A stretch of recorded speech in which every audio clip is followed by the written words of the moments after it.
Good morning बच्चों। सबसे पहले तो मैथ्स के न्यू वीडियोस के लिए हमारे YouTube channel magic concept of maths को आप सब्सक्राइब करिएगा, जिससे आपको 9 से लेकर 12 तक के वीडियोस, मैथमेटिकल वीडियोस मिलते रहें। और आज हम लोग बात करेंगे क्लास 11 का जो फर्स्ट चैप्टर है समुच्चय। ओके, तो आज हमारा पहला क्लास है 11 का। तो बेसिस चीज़ों पे आज हम लोग डिस्कस करेंगे। सेट्स क्या होता है, समुच्चय होता है क्या है, पहले इसको जानते हैं। समुच्चय मतलब होता है वस्तुओं का सुपरिभाषित संग्रह, ठीक है ना, किन्हीं वस्तुओं का संग्रह। जैसे हमने कहा क्लास 11th के बच्चों का संग्रह, ठीक है ना। क्लास 11th में जो बच्चे हैं उनको अगर एक साथ मिला कर रख दिए तो वो हमारा क्या कहलाएगा, संग्रह कहलाएगा। या कहें भारत के राष्ट्रपतियों का संग्रह, ठीक। तो कितने राष्ट्रपति अभी तक हुए हैं उनको एक जगह लिख दिए। ओके, तो वो क्या हो गया, समुच्चय। बस वही है, वस्तुओं का सुपरिभाषित संग्रह क्या कहलाता है, सुपरिभाषित संग्रह। जैसे हमने कहा हमारे पास क्या है, ए ई आई ओ यू, ये क्या है, ये सारे के सारे क्या है, वॉवेल्स हैं, इंग्लिश अल्फाबेट्स के, मतलब अंग्रेजी वर्णमाला के क्या है, स्वर है। तो इनका जो संग्रह है वो हमारा क्या कहलाएगा, समुच्चय कहलाएगा, ठीक। या फिर दूसरी भाषा में कह सकते हैं वस्तुओं के उस संग्रह को समुच्चय कहते हैं जिसमें सम्मिलित प्रत्येक वस्तु किसी गुण विशेष को संतुष्ट करती है, जिसके आधार पर हम कह सकते हैं कि यह वस्तु उस संग्रह में सम्मिलित है या नहीं। तो हमने क्या कहा भाई, ये स्वरों का समुच्चय है। किसका समुच्चय, अंग्रेजी वर्णमाला के स्वरों का समुच्चय। इनकी प्रॉपर्टी क्या हुई है, ये अंग्रेजी वर्णमाला की क्या है, स्वर है ना, तो एक विशेष गुण है, ये क्या है, स्वर है, तो ये समुच्चय। या फिर कई और एग्जाम्पल ले सकते हैं, स्वतंत्र भारत के प्रधानमंत्रियों का समुच्चय, ठीक बच्चों। यहाँ पे गुण क्या है, जो भी समुच्चय है ये क्या है, सारे इसके सारे क्या होंगे, प्रधानमंत्री। या तीसरा चीज, एक और एग्जाम्पल ले लें, समीकरण x² - 3x + 2 = 0 के मूलों का समुच्चय, मूलों का संग्रह। ये द्विघात समीकरण के दो मूल होंगे, उसके अलावा कुछ नहीं। तो ये क्या हुआ है, मूल। मूल इसकी प्रॉपर्टी क्या है, इस समीकरण का मूल जो है एक गुण है ना।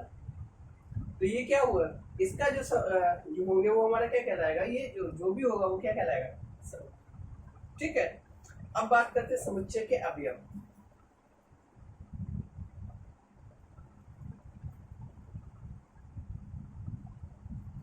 एलिमेंट्स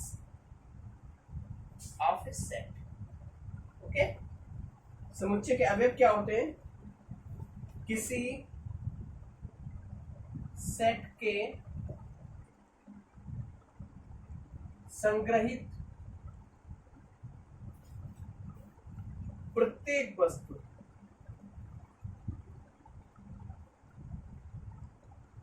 उस समुच्चय का अवयव कहलाती है। जो भी जितनी वस्तुएं होंगी उस सेट के अंदर वो हमारे क्या कहलाएंगे, उस समुच्चय के अवयव। जैसे एग्जाम्पल के तौर पे हम लोग ले लें, हमें यहाँ पे क्या मिला, ए ई आई ओ यू था, तो ए क्या है, एक अवयव है, ठीक है। बी क्या है, एक अवयव है। सी क्या है, इस सेट का एक अवयव है। ऐसे ही सॉरी ई क्या है, अवयव है। और यहाँ पे ये आई क्या है, ये सारे के सारे क्या हुए, अवयव हुए ना। तो यहाँ पे प्रत्येक जो भी होगा एलिमेंट, यहाँ पे जो भी संग्रहित होंगे इसके सारे के सारे क्या कहलाएंगे, उस समुच्चय के अवयव कहलाएंगे, ठीक है ना। ऐसे प्रधानमंत्रियों की बात करें तो यहाँ पे प्रधानमंत्री कौन कौन है, जवाहरलाल नेहरू एक अवयव हो गया, लाल बहादुर शास्त्री एक अवयव हो गया, या मोदी जी एक अवयव हो गए। तो ये सारे के सारे क्या हुए, अवयव। इसके हम लोग मूल निकालेंगे, मूल जो भी निकल के आएंगे वो क्या होंगे, अवयव हो जाएंगे, ठीक। अब बात करते हैं इसको डिनोट कैसे करते हैं, रिप्रेजेंटेशन कैसे किया जाता है समुच्चय का।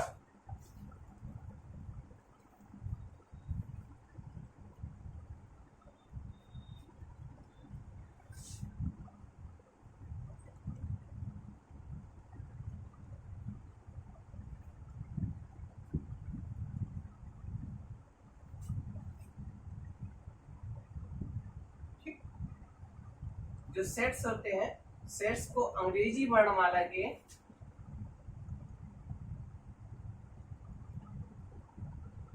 बड़े अक्षरों द्वारा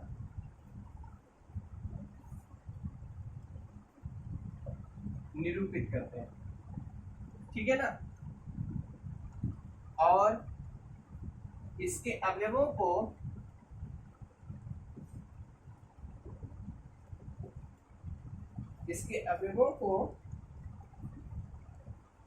small letter a B C dot dot small x y z ऐसे, और यहाँ पे कैपिटल लेटर में क्या है, capital A B C dot dot capital X Y और जेड, इससे डिनोट करते हैं।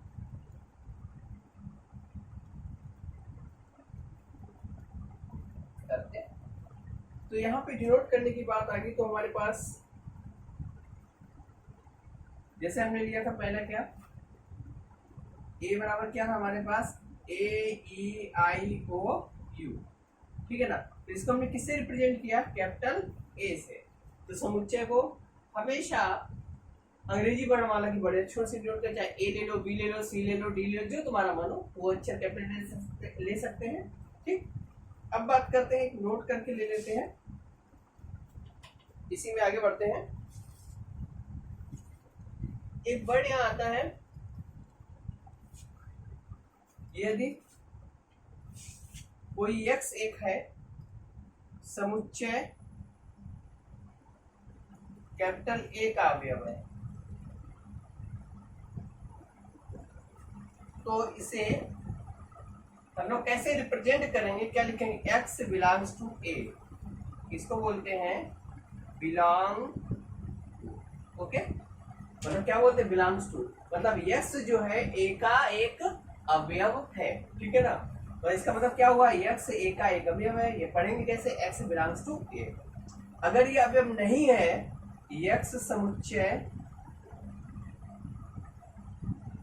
ए का अवयव नहीं है, तो कैसे बोलेंगे, x does not belongs to A, क्या बोलेंगे, x does not belong to A, ठीक है ना। x बिलोंग्स टू ए बोलेंगे, इसको कैसे पढ़ेंगे, x बिलोंग्स टू ए, और अगर नहीं है तो x does not belongs to A, ठीक। अब एक एग्जांपल ले लेते हैं, समान हमारे पास कोई है सेट, हमारे पास a बराबर है 1 2 3 4 5 6, तो 1 किस पे बिलोंग करेगा, a में, 1 a में है कि नहीं है, 2 किसे बिलोंग करेगा, a में, 3 किसे बिलोंग करेगा, a में, 6 किसे बिलोंग करेगा, a में। अगर 7 करेगी बात, तो 7 is does not belongs to a, क्योंकि 7 इस सेट में है ही नहीं, तो क्या लिखेंगे, 7 does not belongs to a, ठीक। अब बढ़ते हैं आगे। अब ये तो हो गया समुच्चय, उसको डिनोट कैसे करते हैं, उसका संकेतन क्या होता है, समुच्चय को कैसे संकेतित करते हैं। अब आता है समुच्चय का निरूपण। निरूपण दो प्रकार का होता है, दो मेथड से करते हैं लोग। एक होता है तालिका विधि, इसको बोलते हैं रोस्टर मेथड, दूसरा होता है गुण विधि अथवा समुच्चय निर्माण विधि, सेट बिल्डर्स मेथड बोलते हैं, ओके। तो यहाँ पे सबसे पहले हम लोग बात करते हैं समुच्चय का निरूपण। समुच्चय का निरूपण क्या लिखेंगे, रिप्रेजेंटेशन ऑफ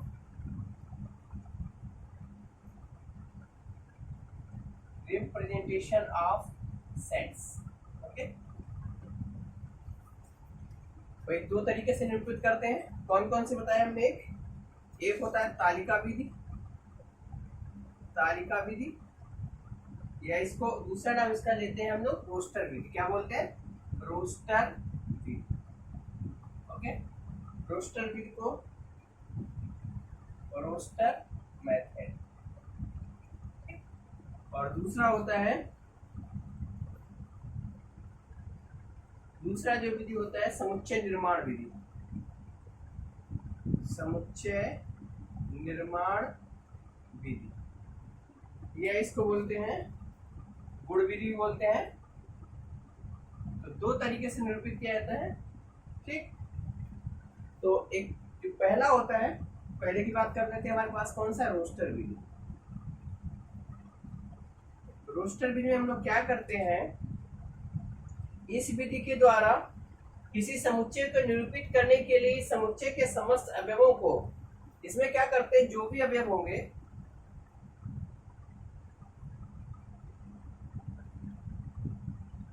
निरूपित करने के लिए समुच्चय के समस्त अवयवों को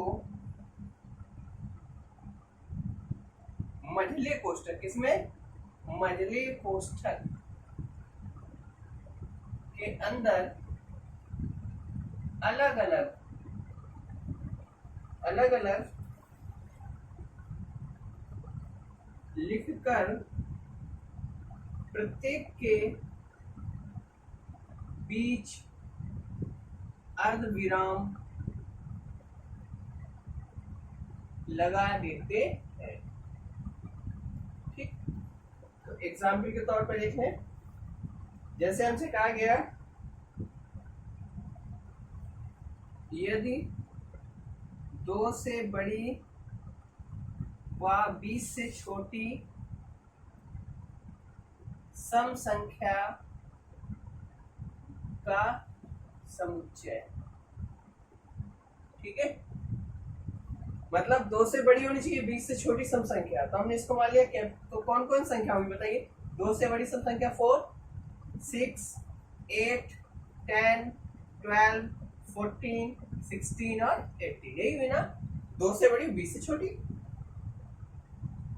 अब इसको लिखेंगे कैसे, कैपिटल ए बराबर, क्या बताया इन्होंने, रिप्रेजेंटेशन हम लोग कैसे करते हैं, कैपिटल से करते हैं ना, कैपिटल अच्छा, और फिर मझले कोष्ठक के अंदर अर्धविराम, कैसे लिखा, 2, 6, 8, 10, 12, 14, 16, 18, ये हमारा क्या हो गया, रिप्रेजेंटेशन हो गया, किस विधि से, ये रोस्टर विधि से। ओके, ये रोस्टर विधि हो गई। अब दूसरा मैंने क्या बताया था, समुच्चय निर्माण विधि। दूसरा क्या भाई, समुच्चय निर्माण विधि, सेट बिल्डर्स मेथड बोलते हैं। क्या बोलते हैं, सेट बिल्डर्स मेथड। तो भाई इस विधि में क्या करते हैं, इस विधि में समुच्चय को उसके अवयवों के उस गुण विशेष द्वारा निर्दिष्ट किया जाता है जो समुच्चय के सभी अवयवों में हो, मतलब इसमें जो भी प्रॉपर्टी होगी उसका, उससे डिनोट करेंगे। तो इस विधि में हम लोग क्या करेंगे, समुच्चय को उसके अवयवों के गुण, ठीक, विशेष द्वारा निर्दिष्ट किया जाता है या प्रदर्शित किया जाता है जो उस समुच्चय के सभी अवयवों को हो। तो इसको हम लोग एग्जाम्पल लेके समझने की कोशिश करेंगे। इसको लिखते कैसे हैं, इसको लिखेंगे x such that p। Okay, परिभाषा में बता दी, इस विधि में समुच्चय को इसके अवयवों के उस गुण विशेष द्वारा निर्दिष्ट किया जाता है जो समुच्चय के सभी अवयवों में होता है। इस विधि द्वारा किसी समुच्चय को निरूपित करने के लिए उस समुच्चय के समस्त अवयवों को एक स्वच्छ चर x से तथा अवयवों के प्रत्येक गुण को px से प्रदर्शित करते हैं। इसको लिखते कहते हैं x such that px। जैसे हमारे पास सपोज के लिए एग्जाम्पल ले लेते हैं, एग्जाम्पल लेके बात करते हैं तो बेहतर समझ में आ जाएगा।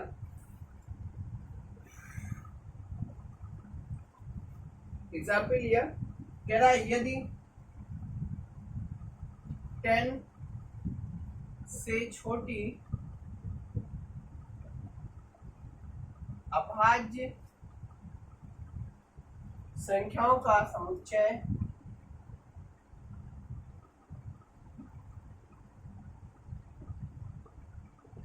ए है, तो कैसे लिखेंगे इसको, a equal to x such that x, यहाँ पे इसकी प्रॉपर्टी क्या है, जो भी संख्या है वो कैसी संख्या है, कौन संख्या है, अभाज्य संख्या, और कैसी है,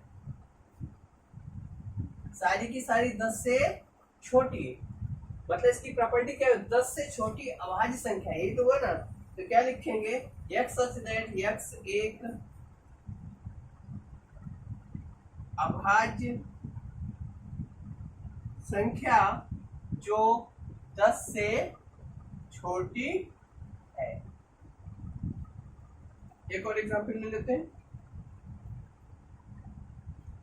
हमने कहा हमारे पास दिया गया ए ई आई ओ यू, ओके, ए बराबर, तो इसको क्या लिखेंगे, ए सच दैट यक्स एक अंग्रेजी वर्णमाला का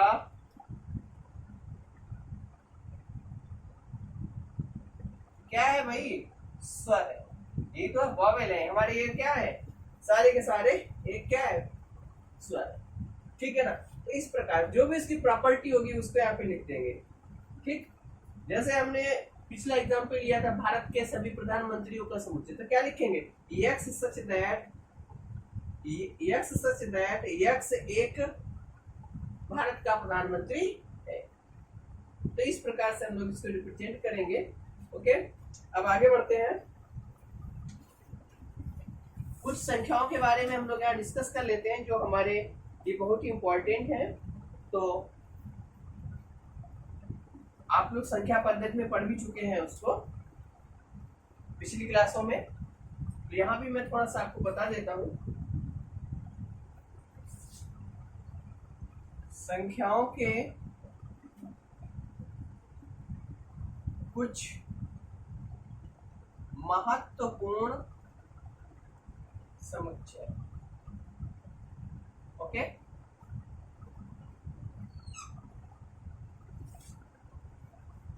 संख्याओं के कुछ महत्वपूर्ण समुच्चय, महत्वपूर्ण समुच्चय की बात करेंगे तो नंबर एक बात कर लेते हैं, प्राकृतिक संख्या।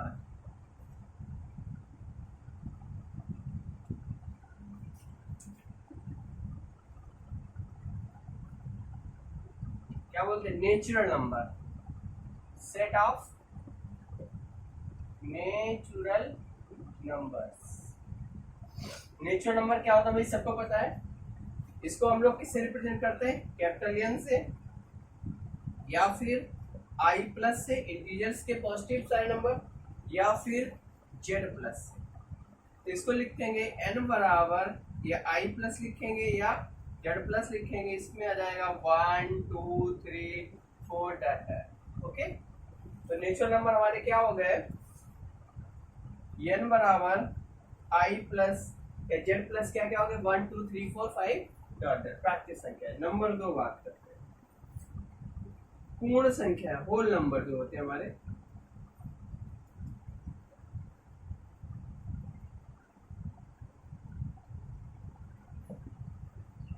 पूर्ण संख्याओं को रिप्रेजेंट करते हैं हम लोग W से, और ये होती है 0 1 2 3 डॉट डॉट। ये नेचुरल नंबर जो होता है, प्राकृतिक संख्या कहाँ से स्टार्ट होती है, 1 से, और पूर्ण संख्या कहाँ से स्टार्ट होती है, 0 से, ओके। अब इसके बाद थर्ड नंबर पे आते हैं, ऋण पूर्णांकों का समुच्चय।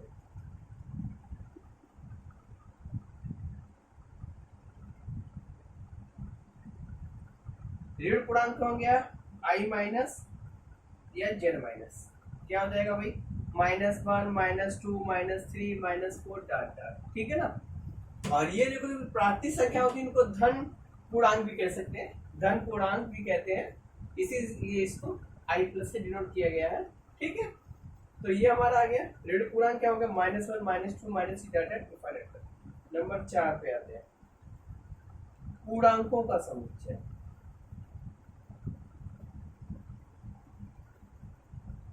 इसको हम लोग जो होता है आई अथवा जेड से डिनोट करते हैं। तो यहाँ से आई बराबर जेड बराबर क्या हो जाएगा बताइए, dot dot dot -3 -2 -1 0 1 2 3 dot dot, कहाँ तक, ये इनफाइनाइट तक हो जाएगा, ये माइनस इनफाइनाइट हो जाएगा, ठीक है ना।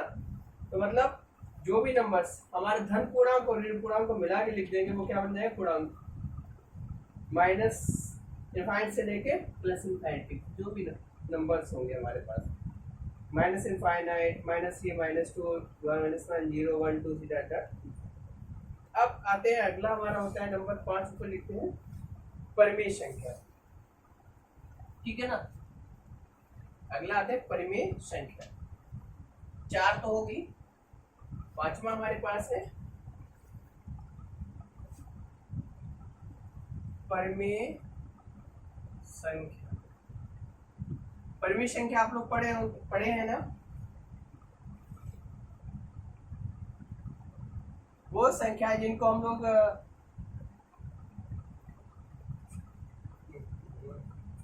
परिमेय संख्या का समुच्चय, परिमेय संख्या हम लोग पढ़े हैं जिनको हम लोग किस रूप में लिखते हैं, P/Q के रूप में। ठीक है, तो इसको कैसे रिप्रेजेंट करते हैं, Q बराबर x सच दैट x बराबर P/Q, P, Q belongs to I and Q is not equal to 0। ठीक है, मतलब जो P/Q के फॉर्म में नंबर्स होंगे उनको क्या बोलेंगे, परिमेय संख्या। इसको समुच्चय में इस प्रकार रिप्रेजेंट करेंगे, P और Q किस में होना चाहिए, I में, और Q is not equal to 0। ठीक, आगे बढ़ते हैं 6 नंबर। धनात्मक परिमेय संख्याओं के समुच्चय को हम लोग रिप्रेजेंट करते हैं Q प्लस से, डिनोट करते हैं। ओके, किससे डिनोट करेंगे, Q प्लस से। किसको, धनात्मक परिमाण संख्याओं को। ठीक, 7 नंबर पे आते हैं, अपरिमेय संख्या।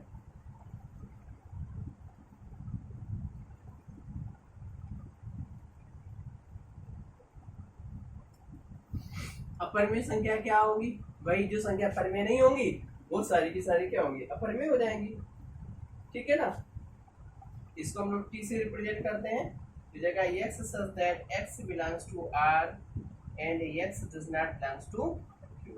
जो Q में ना हो और R में हो, वो से R क्या होता है, हमारा रियल नंबर, जिसको बोलते हैं वास्तविक संख्या है। ठीक, मतलब परिमेय जो संख्या परिमेय नहीं होगी वो सारी की सारी कौन सी होंगी, अपरिमेय हो जाएंगी। तो इसको रिप्रेजेंट करेंगे T such that T बराबर x such that x belongs to R and x belongs to does not belongs to Q में नहीं होना चाहिए, सारी की सारी किस में होनी चाहिए, R। अब R क्या होता है थोड़ा सा देख लेते हैं। वास्तविक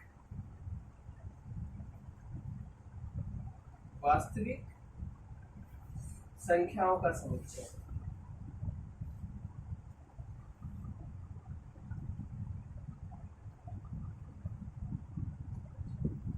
सेट ऑफ रियल नंबर, क्या बोलेंगे इसको, set of real number. Okay, तो ये क्या होता है भाई, जो हमारे रेशनल नंबर है और इरेशनल नंबर, मतलब परिमेय संख्या और परिमेय संख्या दोनों को मिला दे तो क्या बन जाता है, रियल नंबर। सारे के सारे रियल नंबर मिल जाते हैं। तो क्या बोलेंगे, परिमेय संख्या तथा अपरिमेय संख्या का सम्मिलित। ठीक है, कैसे लिखेंगे, R बराबर x सच दैट x एक वास्तविक संख्या है। ओके, ठीक, सारे के सारे नंबर, मतलब -∞ से लेकर +∞ जितने भी नंबर होंगे वो सारे के सारे किसके अंदर आएंगे, वास्तविक संख्या के अंदर। मतलब परिमेय और अपरिमेय को मिला देंगे तो क्या मिल जाएगा हमको, वास्तविक संख्या। ठीक, अब बात करते हैं धनात्मक वास्तविक संख्या की। बात करें धनात्मक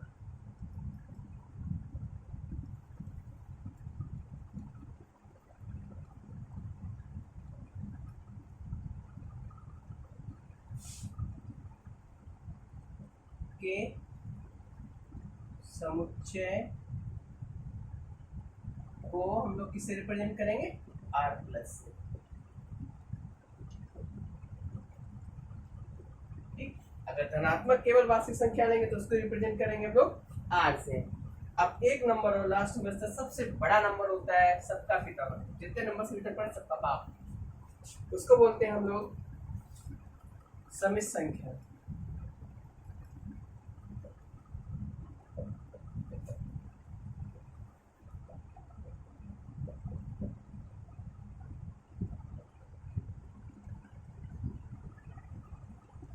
सेट ऑफ कॉम्प्लेक्स नंबर।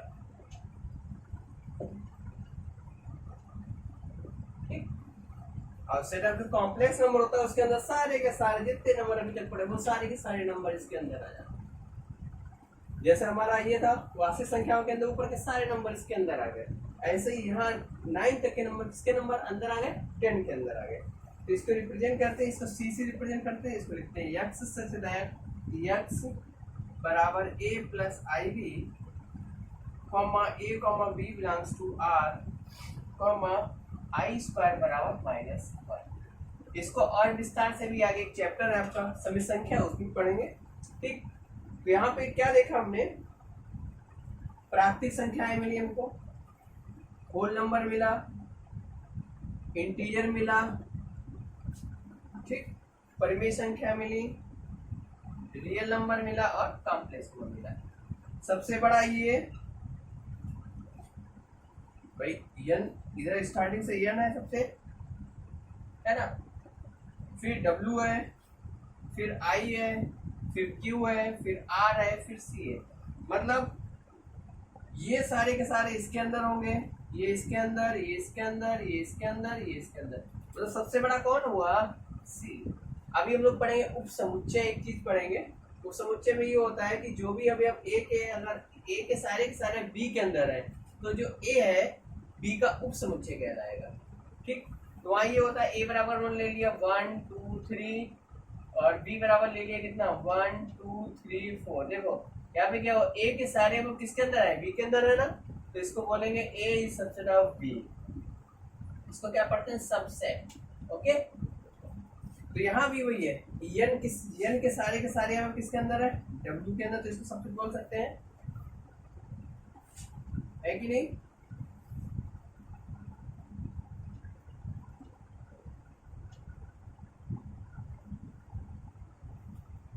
तो उस हिसाब से देखें तो n किसका सबसेट है, w का, w से किसका सबसेट है, i का, i किसका है, q का, q किसका है, r का, r किसका है, ठीक है ना।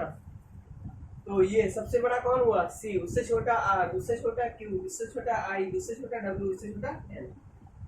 नंबर्स में सबसे बड़ा सेट किसका हुआ, c का। ठीक है, आज के लिए इतने ही काफी है।